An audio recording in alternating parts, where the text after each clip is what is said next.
ನಮಸ್ಕಾರ ನಮಸ್ಕಾರ ನಮಸ್ಕಾರ ವೆಲ್ಕಮ್ ಬ್ಯಾಕ್ ಟು ಅವರ್ ಬೋರ್ಲೇಬಲ್ಸ್ ಅಕಾಡೆಮಿ ಯೂಟ್ಯೂಬ್ ಚಾನಲ್. ಏನಪ್ಪ ಅಂದರೆ ಇವತ್ತಿನ ಸುದ್ದಿ, ನೀವು ಸರ್ಕಾರಿ ಉದ್ಯೋಗಕ್ಕಾಗಿ ಕಾಯ್ತಾ ಇದ್ದೀರಾ? ಹಾಗಿದ್ರೆ ಈ ವಿಡಿಯೋವನ್ನು ಎಲ್ಲಿಯೂ ಸ್ಕಿಪ್ ಮಾಡದೆ ನೋಡಿ. ಯಾಕೆ ಅಂದ್ರೆ ಕೆ ಇ ಎ ಅವರು ಒಂದು ಬಿಗ್ ನ್ಯೂಸನ್ನು ಅಪ್ಡೇಟ್ ಕೊಟ್ಟಿದ್ದಾರೆ. ಅದೇನಪ್ಪ ಅಂದ್ರೆ ವಿಲೇಜ್ ಅಕೌಂಟೆಂಟ್ ರಿಕ್ರೂಟ್ಮೆಂಟ್ 2026 ಅಂಥೇಳಿ ಅಧಿಕೃತ ನೋಟಿಫಿಕೇಶನ್ ಬಿಟ್ಟಿದ್ದಾರೆ. ಅದು ಎಷ್ಟು ಹುದ್ದೆಗಳದಾವ ಅಂದ್ರೆ 572 ಹುದ್ದೆಗಳಿಗೆ ರಿಕ್ರೂಟ್ಮೆಂಟನ್ನು ಬಿಟ್ಟಿದ್ದಾರೆ. ನೋಟಿಫಿಕೇಶನ್ ಆಲ್ರೆಡಿ ಆಗೈತಿ, ಆದರೆ ಇವತ್ತಿಂದ್ರನ ಅರ್ಜಿ ಹಾಕಕ್ಕೆ ಪ್ರಾರಂಭ ಆಗೈತಿ. ಆದರೆ ಇದು ಅವಕಾಶ ಎಲ್ಲರಿಗೂ ಸಿಗೋದಿಲ್ಲ. ಸರಿಯಾದ ಮಾಹಿತಿ ಗೊತ್ತಿರೋರು ಮಾತ್ರ ಅರ್ಜಿ ಹಾಕಿ ಮುಂದೆ ಹೋಗ್ತಾರೆ. ಇನ್ನು ಕೆಲವರಿಗೆ ಮಾಹಿತಿನ ಗೊತ್ತಿರೋದಿಲ್ಲ, ಅವ್ರು ಎಲ್ಲಿಂದ ಅರ್ಜಿ ಹಾಕಬೇಕು ಅಂಥವ್ರಿಗೆಲ್ಲರಿಗೂ ಯಾರಿಗೆ ಮಾಹಿತಿ ಗೊತ್ತಾಗೋದಿಲ್ಲಲ್ಲ, ಅವರೆಲ್ಲರೂ ನಮ್ಮ ಬೋರ್ಲೇಬಲ್ಸ್ ಅಕಾಡೆಮಿ ಯೂಟ್ಯೂಬ್ ಚಾನಲ್ನ ಸಬ್ಸ್ಕ್ರೈಬ್ ಆಗಿರಿ ಹಾಗೂ ನಾನು ಹಾಕುವ ಎಲ್ಲ ವಿಡಿಯೋವನ್ನು ಸಂಪೂರ್ಣವಾಗಿ ನೋಡಿ. ಈ ವಿಡಿಯೋದಲ್ಲಿ ನಾನು ನಿಮಗೆ ನೋಟಿಫಿಕೇಷನ್ ಓದಿ ಹೇಳೋದು ಅಷ್ಟೇ ಅಲ್ಲದ, ಈ ಅರ್ಜಿ ಯಾರು ಹಾಕಬೇಕು ಮತ್ತು ಅರ್ಜಿ ಯಾರು ಹಾಕಬಾರ್ದು, ಯಾವ ತಪ್ಪು ಮಾಡಿದರೆ ನಿಮ್ಮ ಅರ್ಜಿ ರಿಜೆಕ್ಟ್ ಆಗ್ತೈತಿ, ಮತ್ತು ಪರೀಕ್ಷೆಗೆ ಈಗಿನಿಂದಲೇ ತಯಾರಿ ಯಾವ ರೀತಿ ಮಾಡಬೇಕು ಅನ್ನೋದು ನಾನು ಡೈಲಿ ನನ್ನ ಕ್ಲಾಸ್ನಲ್ಲಿ ಹೇಳ್ತಾ ಇರ್ತೀನಿ. ನನ್ನ ಚಾನಲ್ನ ಸಬ್ಸ್ಕ್ರೈಬ್ ಆಗಿ ಹಾಗೂ ಸಪೋರ್ಟ್ ಮಾಡಿರಿ. ನಾನು ಹಾಕುವ ಎಲ್ಲ ವಿಡಿಯೋನ ನೋಡ್ಕೊತ ಹೋಗ್ರಿ. ಮತ್ತು ಇನ್ನೂ ನಿಮ್ಗೆ ಪೂರ್ತಿ ಕನ್ನಡದಲ್ಲಿ, ಅಚ್ಚ ಕನ್ನಡದಲ್ಲಿ ಬಿಚ್ಚಿ ಹೇಳ್ತೀನಿ ನಿಮ್ಗೆ. ಹಾಗಿದ್ರೆ ನಮ್ಮ ಇವತ್ತಿನ ಕ್ಲಾಸ್ನ ಶುರು ಮಾಡೋಣ ಬನ್ನಿ. ಹಂಗಾದ್ರೆ ಕರ್ನಾಟಕ ಸರ್ಕಾರ ಒಂದು ನೋಟಿಫಿಕೇಶನ್ ಬಿಟ್ಟೈತೆ. ಅದು ಯಾವುದಪ್ಪ ಅಂದ್ರೆ ಕಂದಾಯ ಇಲಾಖೆಯಲ್ಲಿ ಗ್ರಾಮ ಆಡಳಿತಾಧಿಕಾರಿಯ ಹುದ್ದೆಗಳ ನೋಟಿಫಿಕೇಷನನ್ನು ಬಿಟ್ಟಿದ್ದಾರೆ. ಅದನ್ನು ಪ್ರತಿ ವರ್ಷ ಏನು ಮಾಡ್ತಿದ್ರು, ಮೊದಲ KPSCನವ್ರಿಗೆ ಹ್ಯಾಂಡ್ ಓವರ್ ಕೊಡ್ತಿದ್ರು. ನಮಗೆ ಎಕ್ಸಾಮ್ ಕಂಡಕ್ಟ್ ಮಾಡಿ ಕೊಡ್ರಿ, ನಮಗೆ ಅಭ್ಯರ್ಥಿಗಳನ್ನು ಸೆಲೆಕ್ಷನ್ ಮಾಡಿ ಕೊಡ್ರಿ ಅಂಥೇಳಿ. ಆದ್ರೆ ಪ್ರತಿ ಬಾರಿ ಅವರು ಅಕ್ರಮ ನಡೆಯೋಕ್ಕಾಯ್ತು. ಅಕ್ರಮ ನಡೆಯೋದನ್ನು ಅವ್ರ ಕಡೆ ತಡೆಯೋದಕ್ಕೆ ಆಗಲಿಲ್ಲ. ಆದ ಕಾರಣದಿಂದ ಈ ವರ್ಷ ಏನು ಮಾಡಿದರು, KEA ಅವರಿಗೆ, ಕರ್ನಾಟಕ ಪರೀಕ್ಷಾ ಪ್ರಾಧಿಕಾರ ಬೆಂಗಳೂರು ಇವರಿಗೆ ಹ್ಯಾಂಡ್ ಓವರ್ ಕೊಟ್ಟಿದ್ದರು. ನಮಗೆ ಗ್ರಾಮ ಆಡಳಿತಾಧಿಕಾರಿ ಹುದ್ದೆಗಳ ಭರ್ತಿ ಸೆಲೆಕ್ಷನ್ ಪ್ರೊಸೆಸನ್ನು ಕಂಪ್ಲೀಟಾಗಿ ಮುಗಿಸ್ಕೊಡ್ರಿ ಮತ್ತು ಎಕ್ಸಾಮ್ ಕಂಡಕ್ಟ್ ಮಾಡಿಕೊಡ್ರಿ ಅಂಥೇಳಿ ಕರ್ನಾಟಕ ಸರ್ಕಾರದವರು KEA ಅವರಿಗೆ ಹೇಳಿದರು. KEA ಅವರು ಇದು ನೋಟಿಫಿಕೇಷನ್ ಬಿಟ್ಟಿದ್ದರು. ಇನ್ನು ಯಾವ ಜಿಲ್ಲೆದಾಗ ಎಷ್ಟೆಷ್ಟು ಹುದ್ದೆಗಳದಾವ ಅಂಥೇಳಿ ನೋಡೋಣ ಬನ್ನಿ.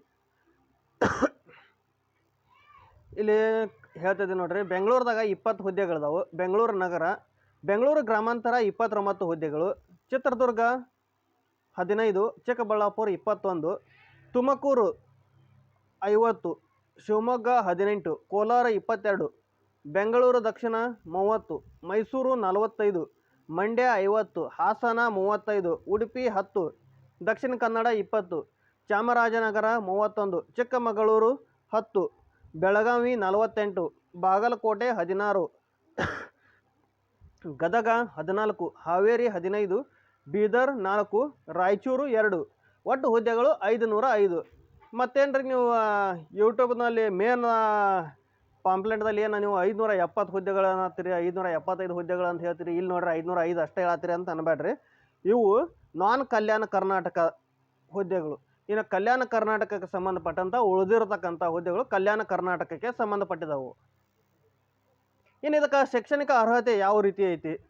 ಶೈಕ್ಷಣಿಕ ಅರ್ಹತೆ ನೀವು ಏನು ಪಡೆದಿರ್ಬೋದು ಅಂದ್ರೆ ಮಿನಿಮಮ್ PUC ಆಗಿರಬೇಕು. PUC ಅಥವಾ ತಸ್ತಮಾನ ವಿದ್ಯಾರ್ಥಿ ಆಗಿರಬಹುದು. PUC ಆಗಿರ್ಬೇಕಂತ ಹೇಳಿದ್ದಾರೆ. ಅದು CBSE ಅಥವಾ ICSC ಮಂಡಳಿ ನಡೆಸುವ ಕ್ಲಾಸ್ 12ನೇ ತರಗತಿ ಪರೀಕ್ಷೆ ಪಾಸ್ ಆಗಿರಬೇಕು ಅಂತ ಹೇಳಿದ್ದಾರೆ. ಮತ್ತು ಇದಕ್ಕೆ ITI ಆದವರು ಹಾಕ್ಬೋದು. ITI ಆದವ್ರು ಯಾರು ಹಾಕ್ಬೋದು?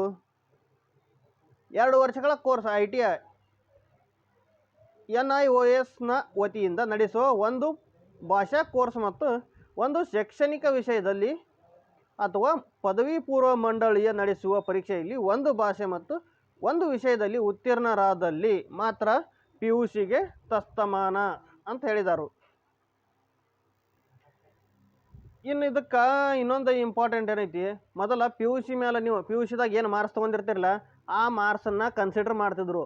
ಅದು ಇಲ್ಲಿ ಹೇಳಿದ್ದಾರೆ ನೋಡ್ರಿ. PUC ಅಥವಾ JOC ಅಂಕಗಳನ್ನು ಪರಿಗಣಿಸದೆ ಕೇವಲ ಸ್ಪರ್ಧಾತ್ಮಕ ಪರೀಕ್ಷೆಗಳನ್ನು ಪರಿಗಣಿಸಿ ಉದ್ಯೋಗಕ್ಕೆ ಆಯ್ಕೆ ಮಾಡುವುದಾದರೆ JOCಯನ್ನು PUCಗೆ ತಸ್ತಮಾನವೆಂದು ಕನಿಷ್ಠ ಶೈಕ್ಷಣಿಕ ಅರ್ಹತೆಯಾಗಿ ಪರಿಗಣಿಸುವುದು ಅಂತ ಹೇಳಿದರು. ಇನ್ನು ತಳಗೆ ಇನ್ನೊಂದು ಇಂಪಾರ್ಟೆಂಟ್ ನೋಟಿಸ್ ಹೇಳಿದರು. ನೇರ ನೇಮಕಾತಿ ಅಥವಾ ಅನುಕಂಪದ ಆಧಾರದ ಮೇಲೆ ನೇಮಕಾತಿ ಹೊಂದಲು ಮತ್ತು ಉನ್ನತ ಶಿಕ್ಷಣ ಪಡೆಯಲು ತಾಂತ್ರಿಕ ಶಿಕ್ಷಣ ಇಲಾಖೆಯ 3 ವರ್ಷಗಳ ಡಿಪ್ಲೊಮೊ ಶಿಕ್ಷಣವನ್ನು PUCಗೆ ತಸ್ತಮಾನವೆಂದು ಪರಿಗಣಿಸುವುದು. ಇದಕ್ಕೆ PUC ಆದವರು ಅಷ್ಟೇ ಅಲ್ಲ, PUC ಆದವರು ಹಾಕ್ಬೋದು, ITI ಆದವ್ರು ಹಾಕ್ಬೋದು, ಹಾಗೂ 3 ವರ್ಷಗಳ ಡಿಪ್ಲೊಮೊ ಆದವರು ಕೂಡ ಹಾಕ್ಬೋದು.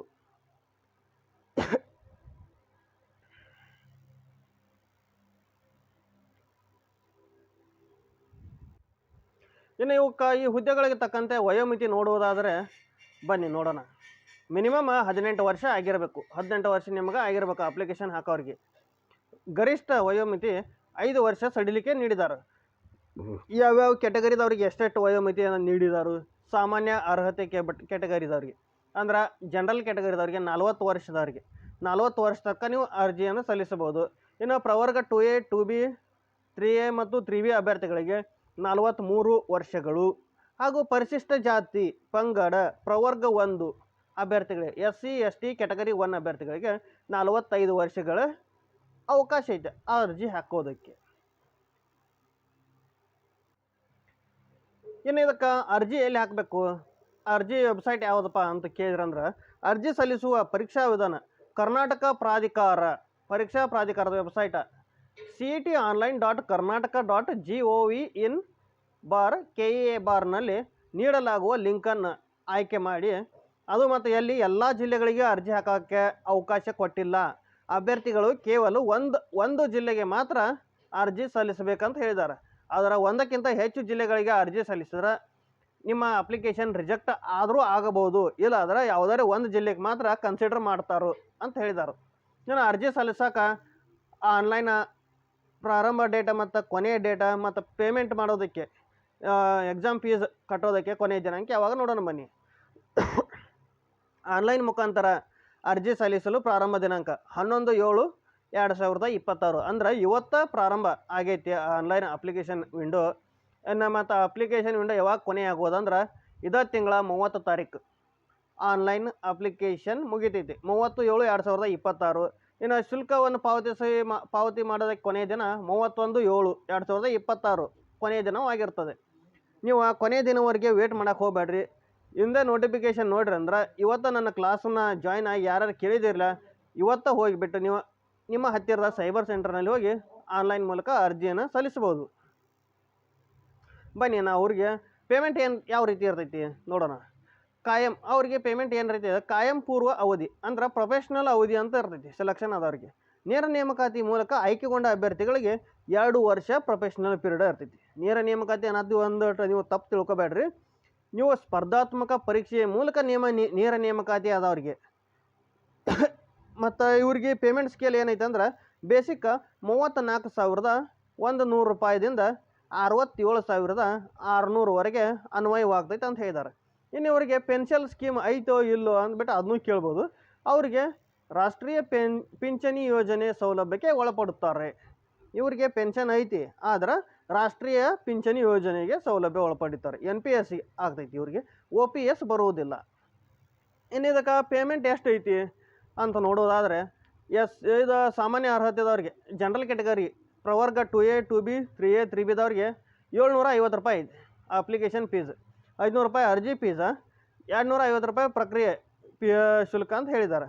ಇನ್ನು SC ST ಪ್ರವರ್ಗವನ್ನು ಮಾಜಿ ಸೈನಿಕ ತೃತೀಯ ಲಿಂಗದ ಅಭ್ಯರ್ಥಿಗಳಿಗೆ ಟ್ರಾನ್ಸ್ಜೆಂಡರ್ಗಳಿಗೆ 500 ರೂಪಾಯಿ ಐತಿ, 250 ರೂಪಾಯಿ ಅರ್ಜಿ ಶುಲ್ಕ, 250 ರೂಪಾಯಿ ಪ್ರಕ್ರಿಯೆ ಅಂದ್ರೆ ಇದು ನಿಮ್ಮ ಏನು ಪ್ರೊಸೆಸಿಂಗ್ ಚಾರ್ಜಸ್ ಅಂತಾರಲ್ಲ ಅದು ಪ್ರೊಸೆಸಿಂಗ್ ಚಾರ್ಜ್. ಮತ್ತು ಇನ್ನು ಹ್ಯಾಂಡಿಕ್ಯಾಪ್ದವ್ರಿಗೆ ವಿಶೇಷ ಚೇತನ ಅಭ್ಯರ್ಥಿಗಳಿಗೆ 250 ರೂಪಾಯಿ ಅಪ್ಲಿಕೇಶನ್ ಫೀಸ್ ಇರ್ತೈತಿ. ಅಪ್ಲಿಕೇಶನ್ ಫೀಸ್ ಫ್ರೀ ಐತಿ, ಆದರೆ ಇಲ್ಲಿ ಪ್ರೊಸೆಸಿಂಗ್ ಶುಲ್ಕ ಪ್ರಕ್ರಿಯೆ ಶುಲ್ಕ 250 ರೂಪಾಯಿ ಇರ್ತದೆ. ಮತ್ತು ಇನ್ನೊಂದು ಏನು ಇಂಪಾರ್ಟೆಂಟ್ ಐತಿ, ಪಾವತಿಸಿದ ಶುಲ್ಕವನ್ನು ಯಾವುದೇ ಕಾರಣಕ್ಕೂ ಹಿಂದಿರುಗಿಸುವುದಿಲ್ಲ ಹೇಳಿದರು. ಆದರೆ ಒಂದು ವಿಶೇಷ ಸೂಚನೆಯನ್ನು ಕೊಟ್ಟಿದ್ದರು. ಶುಲ್ಕ ಪಾವತಿಸುವ ಮೊದಲು ಅಗತ್ಯವಿರುವ ಶೈಕ್ಷಣಿಕ ಅರ್ಹತೆ, ಮೀಸಲಾತಿ, ವಯೋಮಿತಿ ಹಾಗೂ ಇತರೆ ಎಲ್ಲ ಅರ್ಹತೆಗಳನ್ನು ಸೂಕ್ಷ್ಮವಾಗಿ ಮತ್ತೊಂದು ಸಲ ಹೊಳ್ಳಿ ನೋಡ್ರಿ. ಆಮೇಲೆ ಫೈನಲ್ ಆಗಿ ನಿಮ್ಮ ಅಪ್ಲಿಕೇಶನ್ ಚಲನ ಡೌನ್ಲೋಡ್ ಮಾಡ್ಕೊಂಡ ಫೀಸ ತುಂಬ್ರಿ ಅಂತ ಹೇಳಿದರು. ಇನ್ನು ಇದಕ್ಕೆ ಪರೀಕ್ಷೆ ಯಾವ ದಿನಾಂಕದಂದು ನಡಿಬೋದು ಅಂದ್ಬಿಟ್ಟು ಅದನ್ನೂ ಅಡ್ವಾನ್ಸಾಗಿ ಕೊಟ್ಟಿದ್ದಾರೆ KEA ಬೋರ್ಡ್ದವರು. ಯಾವಾಗ ನಡಿಬೋದು ಅಂದ್ರೆ ಕನ್ನಡ ಭಾಷಾ ಪರೀಕ್ಷೆ ದಿನಾಂಕವನ್ನು ಇನ್ನೂ ಅವ್ರು ಹೇಳಿಲ್ಲ ಕನ್ನಡ ಭಾಷಾ. ಆದ್ರೆ ಪೇಪರ್ 1 ಪೇಪರ್ 2ದವ್ರಿಗೆ ದಿನಾಂಕ 10 ಅಕ್ಟೋಬರ್ 2026 ಬೆಳಗ್ಗೆ 10:30ರಿಂದ 12:30ವರೆಗೆ ನಡೆಸಲಾಗುವುದು. ಹಾಗೂ ಪತ್ರಿಕೆ 2 ದಿನಾಂಕ 4/10/2026 ಮಧ್ಯಾಹ್ನ 2:30ರಿಂದ 4:30ವರೆಗೆ ನಡೆಸಲಾಗುವುದು ಅಂತ ಹೇಳಿದರು. ಇದು ಸ್ಪರ್ಧಾತ್ಮಕ ಪರೀಕ್ಷೆ ಯಾವ ರೀತಿ ಇರ್ತೈತಿ? OMR ಸೀಟ್ ಇರ್ತೈತಿ. ಮೇಲ್ಕಂಡ ಹುದ್ದೆಗಳಿಗೆ ಸ್ಪರ್ಧಾತ್ಮಕ ಪರೀಕ್ಷೆಗಳನ್ನು OMR ಮಾದರಿ ಆಫ್ಲೈನ್, ಇದು ಕಂಪ್ಯೂಟರ್ ಬೇಸ್ಡ್ ಟೆಸ್ಟ್ ಅಲ್ಲ, ಕೈಲೇ ಬರೆದಿರ್ತೈತಿ. OMR ಸೀಟ್ ಕೊಡ್ತಾರೆ. OMR ಸೀಟ್ದಾಗ ನಾವು ಸರಿಯಾದ ಉತ್ತರಗಳನ್ನು ಟಿಕ್ ಮಾಡ್ಕೋತ ಇಲ್ಲ ಸರ್ಕಲ್ ಮಾಡ್ಕೋತ ಹೋಗ್ಬೇಕಾಗಿರುತ್ತೆ. ಅಲ್ಲಿ ನೀವು ಪರೀಕ್ಷಾ ಸೆಂಟ್ರಿಗೆ ಹೋದ್ರೆ ಅಂದ್ರೆ ಅಲ್ಲಿ ನಿಮ್ಗೆ ಎಕ್ಸಾಮ್ನರ್ ಇರ್ತಾರೋ, ಅವ್ರು ನಿಮ್ಗೆ ಸೂಚನೆಗಳನ್ನು ಕೊಡ್ತಾರೋ. ಇನ್ನು ಸ್ಪರ್ಧಾತ್ಮಕ ಪರೀಕ್ಷೆಗಳು ನಡೆಸಲಾಗುವ ಪರೀಕ್ಷಾ ಕೇಂದ್ರದ ವಿವರಗಳನ್ನು ನಂತರದಲ್ಲಿ ತಿಳಿಸಲಾಗುತ್ತದೆ. ನಿಮ್ಗೆ ಎಲ್ಲಿ ಸಮೀಪ ಇರ್ತೈತಿ, ಯಾವ ಪರೀಕ್ಷಾ ಸೆಂಟರ್ ಬಂದಿರ್ತೈತಿ ಅದನ್ನೆಲ್ಲ ಆಮೇಲೆ ನಿಮಗೆ ಮುಂಬರುವ ದಿನಗಳಲ್ಲಿ ತಿಳಿಸಲಾಗುತ್ತದೆ. ಮತ್ತು ಒಮ್ಮೆ ಪರೀಕ್ಷಾ ಕೇಂದ್ರಕ್ಕೆ ನಿಮ್ಮದು ಹಾಲ್ ಟಿಕೆಟ್ದಾಗ ಬಂತಂದ್ರೆ ಪರೀಕ್ಷಾ ಕೇಂದ್ರನ ಯಾವುದೇ ಕಾರಣಕ್ಕೂ ಬದಲಾವಣೆ ಮಾಡಲಾಗುವುದಿಲ್ಲ. ಮತ್ತು ಪರೀಕ್ಷಾ ಕೇಂದ್ರಕ್ಕೆ ನೀವು ಹೋಗ್ಬೇಕಾದ್ರೆ ಇದು ಹಾಲ್ ಟಿಕೆಟ್ ಜೊತೆಗೆ ಪ್ಯಾನ್ ಕಾರ್ಡ್ ಆಗಿರ್ಬೋದು, ಡ್ರೈವಿಂಗ್ ಲೈಸೆನ್ಸ್ ಆಗಿರ್ಬೋದು, ಆಧಾರ್ ಕಾರ್ಡ, ಪಾಸ್ಪೋರ್ಟ, ವೋಟರ್ ID, ಸರ್ಕಾರಿ ನೌಕರ ಇನ್ನಿತರ ಐಡಿಗಳು ಯಾವ್ದಾರು ಇದ್ರೆ ಅವ್ನು ತೊಗೊಂಡು ಹೋಗ್ರಿ. ನಿಮಗೆ ಹತ್ತಿರ ಯಾವುದೋ ID ಕಾರ್ಡ್ ಇರ್ಲಿಕ್ಕಂದ್ರೆ ಎಕ್ಸಾಮ್ಗೆ ಒಳಗೆ ಅಲೌ ಮಾಡೋದಿಲ್ಲ ಅಂತ ಸ್ಪಷ್ಟವಾಗಿ ಹೇಳಿದರು. ಇನ್ನು ಕನ್ನಡ ಭಾಷಾ ಪರೀಕ್ಷೆ, ಇದು ಕನ್ನಡ ಭಾಷಾ ಪರೀಕ್ಷೆ ಯಾರು ಬರೀಬಹುದು, ಯಾರು ಬರೀಬೇಕಂದ್ರೆ SSLCಯಲ್ಲಿ ಕನ್ನಡ ಭಾಷೆಯನ್ನು ಪ್ರಥಮ ಭಾಷೆಯಾಗಿ ಅಥವಾ ಪ್ರಾಥಮಿಕ ಭಾಷೆಯಾಗಿ ಯಾರು ಅಭ್ಯಾಸ ಮಾಡಿರುವುದಿಲ್ಲ ಅವರಿಗೆ ಇದು ಕನ್ನಡ ಭಾಷಾ ಪರೀಕ್ಷೆ ಇಟ್ಟಿರ್ತಾರೆ. ಇದು ಜಸ್ಟ್ ಬರೀ ಅರ್ಹತೆ ಅಂದ್ರೆ ಇದ್ರಾಗ ಕನ್ನಡ ಭಾಷೆ ನೀವು ಪಾಸ್ ಆದ್ರಂದ್ರೆ ಮುಂದೆ ನೀವು ಎಲಿಜಿಬಿಲಿಟಿ ಅಂತ ಎಲ್ಲರಿಗೂ ಇಲ್ಲ. ಇದು ಯಾರ SSLCಯಲ್ಲಿ ಕನ್ನಡ ಭಾಷೆಯನ್ನು ಓದಿರೋದಲ್ಲ ಅವ್ರಿಗೆ ಮಾತ್ರ ಇದು. ಇನ್ನು ಪೇಪರ್ 1 ಪೇಪರ್ 2ದಲ್ಲಿ ಯಾವ್ಯಾವ ವಿಷಯ ಬಗ್ಗೆ ನಿಮ್ಗೆ ಪ್ರಶ್ನೆಗಳು ಕೇಳ್ತಾರೋ. ಇನ್ನು ಪೇಪರ್ 1ದಾಗ ಪ್ರಚಲಿತ ಘಟನೆಗೆ ಸಂಬಂಧಿಸಿದ ಸಾಮಾನ್ಯ ಜ್ಞಾನದ ವಿಷಯಗಳು ಮತ್ತು ದೈನಂದಿನ ಗ್ರಹಿಕೆಯ ವಿಷಯಗಳು, ಭಾರತದ ಸಂವಿಧಾನ, ಸ್ಥೂಲ ನೋಟದ ವಿಷಯಗಳು, ವಿಶೇಷವಾಗಿ ಕರ್ನಾಟಕಕ್ಕೆ ಸಂಬಂಧಿಸಿದ ಮತ್ತು ಭಾರತಕ್ಕೆ ಸಂಬಂಧಿಸಿದ ಇತಿಹಾಸ, ಭೂಗೋಳ, ಮತ್ತು ಇನ್ನು ಗ್ರಾಮೀಣ ಆಡಳಿತ, ಇದ್ರ ಬಗ್ಗೆ ರಾಜ್ಯ ಮತ್ತು ಪ್ರಾದೇಶಿಕ ಆಡಳಿತ ಹಾಗೂ ವಿಷಯಗಳು, ಮತ್ತು ಗ್ರಾಮೀಣ ಅಭಿವೃದ್ಧಿ ಮತ್ತು ಪಂಚಾಯತ್ ರಾಜ್ ಸಂಸ್ಥೆಗಳು ಮತ್ತು ಗ್ರಾಮೀಣ ಸಹಕಾರ ಸಂಸ್ಥೆಗಳಿಗೆ ಸಂಬಂಧಿಸಿದ ಉಪಕ್ರಮಗಳನ್ನು ಒಳಗೊಂಡಂತೆ ಕರ್ನಾಟಕದ ಆರ್ಥಿಕತೆಯ ಅಭಿವೃದ್ಧಿ ಒಂದು ವಿಷಯಗಳು, ಕರ್ನಾಟಕದ ಪರಿಸರ ಸಂಬಂಧಿ ಸಮಸ್ಯೆಗಳು ಮತ್ತು ಅಭಿವೃದ್ಧಿ ಕುರಿತು ವಿಷಯಗಳ ಬಗ್ಗೆ ನಿಮಗೆ ಪೇಪರ್ 1ದಾಗ ಕೇಳ್ತಾರೆ. ಅದು ಎಷ್ಟು 100 ಮಾರ್ಕ್ಸ್ ಕ್ವಶನ್ ಇರ್ತೈತಿ. ಒಟ್ಟು ಪ್ರಶ್ನೆಗಳು 100 ಕ್ವಶನ್ ಇರ್ತಾವೆ, 100 ಅಂಕ. ನಿಮ್ಗೆ ಟೈಮಿಂಗ್ 2 ತಾಸು ಕೊಡ್ತಾರೆ. ಇನ್ನು ಪೇಪರ್ 2ದಾಗ ಏನು ಕೇಳ್ತಾರೋ, ಸಾಮಾನ್ಯ ಕನ್ನಡ ಕೇಳ್ತಾರೋ, ಇನ್ನು ಸಾಮಾನ್ಯ ಇಂಗ್ಲೀಷ್ ಕೇಳಿರ್ತಾರೋ, ಇನ್ನು ಕಂಪ್ಯೂಟರ್ ಜ್ಞಾನ ಅದು 100 ಪ್ರಶ್ನೆಗಳು, 100 ಅಂಕ, 2 ತಾಸು ಇದು. ಇನ್ನು ಪ್ರತಿ ಸ್ಪರ್ಧಾತ್ಮಕ ಪರೀಕ್ಷೆಯಲ್ಲಿ ಅಭ್ಯರ್ಥಿಯು ಅರ್ಹತೆಗಾಗಿ ಕನಿಷ್ಠ 35% ಅಂಕಗಳನ್ನು ಗಳಿಸುವುದು ಕಡ್ಡಾಯವಾಗಿರುತ್ತದೆ. ಮಿನಿಮಮ್ ಕ್ವಾಲಿಫಿಕೇಷನ್ ಮಾಡ್ಬೇಕಾದ್ರೆ 35 ಮಾರ್ಕ್ಸ್ ತೆಗಿಬೇಕು ಅವರು, 35%. ಇನ್ನು ಇದಕ್ಕೆ ನೆಗೆಟಿವ್ ಆಯಿತೋ ಇಲ್ಲ ಕೇರ ನೆಗೆಟಿವ್ ಇರ್ತೈತೆ ರೀ. 4 ನೀವು ಪ್ರಶ್ನೆಗಳನ್ನ ತಪ್ಪು ಮಾಡಿದ್ರಂದ್ರೆ 1 ಮಾರ್ಕ್ಸಿಗೆ ಕಟ್ ಮಾಡ್ತಾರೆ. ನೀವು ತೊಗೊಂಡಿರೋ ಸರಿಯಾದ ಉತ್ತರದಲ್ಲಿ 1 ಮಾರ್ಕ್ಸನ್ನು ಕಟ್ ಮಾಡ್ತಾರೆ ಅಂತ ಹೇಳ್ತಿದ್ದಾರೆ. ಆದರೆ ಇಲ್ಲಿ OMR ಸೀಟ್ದಲ್ಲಿ ಇದೊಂದು ವಿಶೇಷ ಕೊಟ್ಟಿದ್ದಾರೆ. ಏನಕ್ಕೆ ಕೊಟ್ಟಿದ್ದಾರೆ ಅಂದ್ರೆ ಪ್ರತಿ ಎಕ್ಸಾಮ್ದಲ್ಲಿ ನೀವು 4 ಆಪ್ಷನ್ ಕೊಟ್ಟಿರ್ತಾರೆ, ABCD ಅಂತೇಳಿ. ಆದರೆ ಇಲ್ಲಿ E ಅನ್ನೋದು ಒಂದು ಆಪ್ಷನ್ ಕೊಟ್ಟಿರ್ತಾರೆ. ಅಂದ್ರೆ 4 ಆಪ್ಷನ್ದಲ್ಲಿ ABCD ಯಾವುದಿರೋದಿಲ್ಲ ಅದನ್ನಷ್ಟ ಟಿಕ್ ಮಾಡೋದೈತಿ. ಇದ್ರಾಗ ಏನು ಹೇಳಿದಾರೆ ಅಂದ್ರೆ ABCD 4 ಆಪ್ಷನ್ದಲ್ಲಿ ನೀವು ನೀವು ಟಿಕ್ ಮಾಡಿರ್ಕಿಲ್ಲ ಅಂದ್ರೆ 5ನೇ ಆಪ್ಷನ್ ಒಂದು ಕೊಟ್ಟಿರ್ತಾರೆ, ಸರ್ಕಲ್ ಕೊಟ್ಟಿರ್ತಾರೆ. ಆ ಸರ್ಕಲ್ನ ಶೆಡ್ ಮಾಡ್ಬೇಕಂತ ಹೇಳಿದ್ದಾರೆ ಅವರು. ಆ ಸರ್ಕಲ್ನ ನೀವು ಶೆಡ್ ಮಾಡಲಿಲ್ಲ ಅಂದ್ರೆ ಅದಕ್ಕೂ ಮೈನಸ್ ಮಾರ್ಕ್ಸ್ 1 ಮಾರ್ಕ್ಸನ್ನು ಕಟ್ ಮಾಡ್ತಾರೆ ಅಂತ ಹೇಳಿದ್ದಾರೆ. ಅಂದ್ರೆ ಅದು 1 ಮಾರ್ಕ್ಸ್ ಅಲ್ಲ, 0.25 ಅಂಕಗಳನ್ನು ಕಡಿತ ಮಾಡ್ತಾರೆ. ಅದಕ್ಕೆ ನೀವು ಸರ್ಕಲ್ನ ಶೆಡ್ ಮಾಡೋಕೆ ನಿಮಗೆ ಕೊಟ್ಟಿರ್ತಂಗಂಥ 2 ತಾಸ್ದಾಗ ಅಲ್ಲ, ಇದಕ್ಕೆ ಸರ್ಕಲ್ ಶೆಡ್ ಮಾಡೋದಕ್ಕೆ ನೀವು ಯಾವ ಪ್ರಶ್ನೆಗಳಿಗೆ ಉತ್ತರಿಸಿರುವುದಿಲ್ಲ ಆ ಪ್ರಶ್ನೆಗಳನ್ನು ನೀವು ಹೆಚ್ಚುವರಿ ಟೈಮ್ ಕೊಡ್ತಾರೋ ಆ ಟೈಮ್ನಲ್ಲಿ ನೀವು ಸರ್ಕಲ್ನ ಶೆಡ್ ಮಾಡಬೇಕು. ಇದು ನೇಮಕಾತಿ ಇದು ಮತ್ತು ಹೆಂಗಾಗ್ತೈತಿ, ಅಪ್ಲಿಕೇಶನ್ ಆಲ್ ಓವರ್ ಕರ್ನಾಟಕ ಎಲ್ಲ ಕರೆದಾರು, ಮತ್ತು ನೀವು ಅರ್ಜಿ ಎಲ್ಲ ಹಾಕಿರ್ತೀರಿ. ಆದರೆ ಇನ್ನು ಮುಂದಕ್ಕೆ ಇದು ಯಾವ ಅಂದ್ರೆ ಫೈನಲ್ ಸೆಲೆಕ್ಷನ್ ಮೆರಿಟ್ ಲಿಸ್ಟ್ ಎಲ್ಲಿ ಆಲ್ ಓವರ್ ಕರ್ನಾಟಕದ ಎಲ್ಲ ಹಿಡಿತಾರೋ ಏನು ನಾವು ಹಾಕಿರ್ತಕ್ಕಂಥ ಜಿಲ್ಲೆಯಲ್ಲಿ ಮಾತ್ರ ಹಿಡಿತಾರೋ ಅದನ್ನು ಕೇಳ್ಬೋದು. ನೀವು ಯಾವ ಜಿಲ್ಲೆಗೆ ಅರ್ಜಿ ಸಲ್ಲಿಸಿರ್ತೀರಿ ಆ ಜಿಲ್ಲೆಯಲ್ಲಿ ಮಾತ್ರ ಕನ್ಸಿಡರ್ ಮಾಡ್ತಾರೋ. ಆಲ್ ಓವರ್ ಕರ್ನಾಟಕ ಎಲ್ಲ ಕಡೆಗೆ ಮೆರಿಟ್ ಹಿಡಿಯೋದಿಲ್ಲ. ಈಗ ನೀವು ಬೆಳಗಾವಿ ಜಿಲ್ಲಾಕ್ಕೆ ನೀವು ಅರ್ಜಿ ಹಾಕಿದ್ರಿ ಬೆಳಗಾವಿ ಜಿಲ್ಲೆ ಮಾತ್ರ ಅರ್ಜಿಯನ್ನು ಸೆಲೆಕ್ಷನ್ ಲಿಸ್ಟನ್ನು ರೆಡಿ ಮಾಡ್ತಾರೋ. ಆ ಜ್ಯೇಷ್ಠತೆ ಪಟ್ಟಿಯನ್ನು ರೆಡಿ ಮಾಡ್ತಾರೋ. ಅದರಲ್ಲಿ ಸೆಲೆಕ್ಷನ್ ಆದ್ರೆ ಮಾತ್ರ ಬೆಳಗಾವಿ ಜಿಲ್ಲೆಗೆ ಸಂಬಂಧ. ಇಲ್ಲ ಮೈಸೂರ ಇಲ್ಲ ಬೆಂಗಳೂರ ಮಂಡ್ಯ ಹಾಕಿರ್ತೀರಿ ಅಂತ ತಿಳ್ಕೊರಿ. ಆ ಜಿಲ್ಲೆಗಳಿಗೆ ತಕ್ಕಂತೆ ಜ್ಯೇಷ್ಠತಾ ಪಟ್ಟಿಯನ್ನು ರೆಡಿ ಮಾಡ್ತಾರೋ. ಫೈನಲ್ ಸೆಲೆಕ್ಷನ್ ಲಿಸ್ಟನ್ನು ರೆಡಿ ಮಾಡ್ತಾರೋ. ಏನು ಇದಕ್ಕೆ ಡಾಕ್ಯುಮೆಂಟ್ಸ್ ಯಾವ್ಯಾವ ಬೇಕಪ್ಪ ಅಂದ್ರೆ ನಿಮ್ಮದು ಕಾಸ್ಟ್ ಇನ್ಕಮ್ ಇರಬೇಕು, ಜಾತಿ ಅಥವಾ ಮೀಸಲಾತಿ ಪ್ರಮಾಣ ಪತ್ರ, ನಿಮ್ಮದು SC ST ಆಗಿರ್ಬೋದು, ಪ್ರವರ್ಗ ಪರಿಶಿಷ್ಟ ಜಾತಿ ಆಗಿರ್ಬೋದು, ಪ್ರವರ್ಗ 1ಕ್ಕೆ ಸೇರಿದ್ರೆ ಪ್ರವರ್ಗ 2ಕ್ಕೆ ಸೇರಿದ್ರೆ ಏನೇನು ಡಾಕ್ಯುಮೆಂಟ್ಸ್ ಅವನ್ನ ಅವನ್ನೆಲ್ಲ ಡಾಕ್ಯುಮೆಂಟ್ಸ್ ತಹಸೀಲ್ದಾರ್ ಕಡೆಯಿಂದ ಪಡೆದಿರತಕ್ಕಂಥ ಬಾರ್ಕೋಡ್ ಇರುವಂಥ, ಹಾಲೋಗ್ರಾಮ್ ಇರುವಂಥ, ವಾಟರ್ ಮಾರ್ಕ್ ಇರುವಂಥ ಡಾಕ್ಯುಮೆಂಟ್ಸನ್ನ ಪಡೆದು ಇಟ್ಕೊಂಡಿರಬೇಕು. ಅಪ್ಲಿಕೇಶನ್ ಚಾಲೂ ಆಗೈತೆ ಅಂದರೆ ಈಗ ನಿಮ್ಮ ಡಾಕ್ಯುಮೆಂಟ್ಸ್ ಎಲ್ಲರೇ ಎಕ್ಸ್ಪೈರಿ ಡೇಟ್ ಮುಗಿದಿತ್ತಂದ್ರೆ ಹೊಸ ಡಾಕ್ಯುಮೆಂಟ್ಸ್ ತೆಗೆಸ್ಕೋರಿ. ಆಮೇಲೆ ನಿಮ್ಮದು ಡಾಕ್ಯುಮೆಂಟ್ ವೆರಿಫಿಕೇಷನ್ ಮಾಡೋ ಟೈಮ್ದಾಗ ಡೇಟನ್ನು ಚೆಕ್ ಮಾಡ್ತಾರೋ. ಮತ್ತು ಇನ್ನೊಂದು ಇಂಪಾರ್ಟೆಂಟ್ ಏನೈತೆ ಅಂದ್ರೆ ನಿಮ್ಮದು ಕಾಸ್ಟ್ ಇನ್ಕಮ್ ನೌಕರಿಗಾಗಿ ತೆಗಿಸ್ರಂದ್ರೆ ವರ್ಷ ತೆಗಿಸ್ಬೇಕಂದು ಇರ್ತೈತೆ. ನೀವು ಶಿಕ್ಷಣಕ್ಕಾಗಿ ತೆಗಿಸಿದ್ರಂದ್ರೆ 5 ವರ್ಷಕ್ಕೆ ಒಂದ್ಸಲ ರಿನ್ಯೂವಲ್ ಕೊಡ್ತಾರೋ. ಆದ್ರೆ ಇಲ್ಲೇನು ಹೇಳಿದಾರು, ಶಿಕ್ಷಣಕ್ಕಾಗಿ ಉದ್ಯೋಗಕ್ಕಾಗಿ ಪಡೆದ ಜಾತಿ ಮತ್ತು ಆದಾಯ ಪ್ರಮಾಣ ಪತ್ರಗಳನ್ನು ಮಾತ್ರ ಪರಿಗಣಿಸಲಾಗುವುದು ಅಂತ ಹೇಳಿದ್ದಾರೆ. ಶಿಕ್ಷಣ ಮತ್ತು ಇವ್ಯಾರೇ ಯಾವುದರೇ ಸಂಬಂಧ ನೀವು ಕಾಸ್ಟ್ ಇನ್ಕಮ್ ತೆಗ್ಸಿದ್ರಂದ್ರೆ ಅದನ್ನು ಅಕ್ಸೆಪ್ಟ್ ಮಾಡ್ಕೋದಿಲ್ಲ ಅಂತ ಹೇಳಿದಾರು. ನೀವು ಪರ್ಟಿಕ್ಯುಲರ್ಲಿ ನೌಕರಿಗಾಗಿ ಅರ್ಜಿ ಸಲ್ಲಿಸತ್ತಿದ್ವಿ ಅದಕ್ಕೆ ಕಾಸ್ಟ್ ಇನ್ಕಮ್ ಬೇಕಂತೇಳಿ ನಿಮ್ಮ ಹತ್ತಿರದ VAO ಅಥವಾ ನಾಡ ಕಚೇರಿಗೆ ಹೋಗಿ ಅರ್ಜಿ ಸಲ್ಲಿಸಿರಿ. ಹೊಸದ ಡಾಕ್ಯುಮೆಂಟ್ಸ್ನ ತೆಗೆಸಿಟ್ಕೋರಿ. ಇನ್ನು ಮಾಜಿ ಸೈನಿಕರನ್ನು ಅರ್ಜಿ ಸಲ್ಲಿಸಬಹುದು. ಇನ್ನು ಗ್ರಾಮೀಣ ಅಭಿವೃದ್ಧಿ, ಗ್ರಾಮೀಣ ಅಭ್ಯರ್ಥಿ ಮತ್ತು ಕನ್ನಡ ಅಭ್ಯರ್ಥಿ, ಗ್ರಾಮೀಣ ಕನ್ನಡದವ್ರು ಏನಿದಾರಲ್ಲ 1ನೇ ತರಗತಿಯಿಂದ 10ನೇ ತರಗತಿವರೆಗೆ ವ್ಯಾಸಂಗ ಮಾಡಿರ್ಬೇಕು ಕನ್ನಡ ಮತ್ತು ಗ್ರಾಮೀಣ ಅಭ್ಯರ್ಥಿಗಳು. ಇಲ್ಲ ನಾವು 1ನೇದಿಂದ 5ನೇ ಮಾಡಿದ್ವಿ, ಏನು 5ನೇದಿಂದ 10ನೇ ತನಕ ಇನ್ನು ಸಿಟಿದಲ್ಲಿ ಓದಿದ್ವಿ, ಅದಕ್ಕೆ ಹೆಂಗ್ರಿ ಸರ್ ಅಂತ ಕೇರಂದ್ರೆ ಅಲ್ಲಿ ನಿಮ್ಗೆ ಗ್ರಾಮೀಣ ಸಿಗೋದಿಲ್ಲ, ಅಲ್ಲಿ ನಿಮಗೆ ಕನ್ನಡ ಅಷ್ಟೇ. ಅದು ಮತ್ತು 5ರಿಂದ 10 ನೀವು ಕನ್ನಡ ಮೀಡಿಯಮ್ ಸ್ಕೂಲಲ್ಲಿ ಓದಿದ್ರೆ ಮಾತ್ರ ಕನ್ನಡ ಮೀಡಿಯಮ್ ಸಿಗತೈತಿ, ಗ್ರಾಮೀಣ ನಿಮಗೆ ಸಿಗೋದಿಲ್ಲ. ಅದಕ್ಕೇನೈತಿ 1ರಿಂದ 10ನೇ ತರಗತಿವರೆಗೆ ಹಳ್ಳಿಗಳಲ್ಲಿ ಓದಿದ್ರೆ ಗ್ರಾಮೀಣ ಸಿಗತೈತಿ, ಮತ್ತು ಕನ್ನಡ ಮೀಡಿಯಮ್ದಲ್ಲಿ ಓದಿದ್ರೆ ಕನ್ನಡ ಸರ್ಟಿಫಿಕೇಟ್ ಸಿಗತೈತಿ. ಅವನ್ನ ತೆಗೆಸ್ಕೊಂಡ ಅಪ್ಲಿಕೇಶನ್ ಸ್ಟಾರ್ಟ್ ಆಗೋಕ್ಕಿಂತ ಮುಂಚೆನೇ ತೆಗೆಸ್ಕೊರಿ. ತೆಗೆಸ್ಕೊಂಡ ನಂತರದಾಗ ಅಪ್ಲೈ ಮಾಡಿರಿ. ಇಷ್ಟು ಹೇಳ್ತೀನಿ. ಇನ್ನು ಪ್ರಮುಖವಾದ ಡಾಕ್ಯುಮೆಂಟ್ಸ್ಗಳನ್ನೆಲ್ಲ ತಗೋರಿ, ಅಪ್ಲೈ ಮಾಡಿರಿ. ಇನ್ನೊಂದು ಇಂಪಾರ್ಟೆಂಟ್ ನೋಟಿಸ್ ಐತಿ. ನಿಮಗೆ ಏನಾರೇ ಹೆಚ್ಚಿನ ಮಾಹಿತಿ ಬೇಕಾತಂದ್ರೆ ಅಪ್ಲಿಕೇಶನ್ ಹಾಕೋದ್ನಾಗಲಿ, ಅಪ್ಲಿಕೇಶನ್ ಹಾಕೋಕ್ಕಿಂತ ಮುಂಚೆ ನಿಮಗೆ ಏನಾರೇ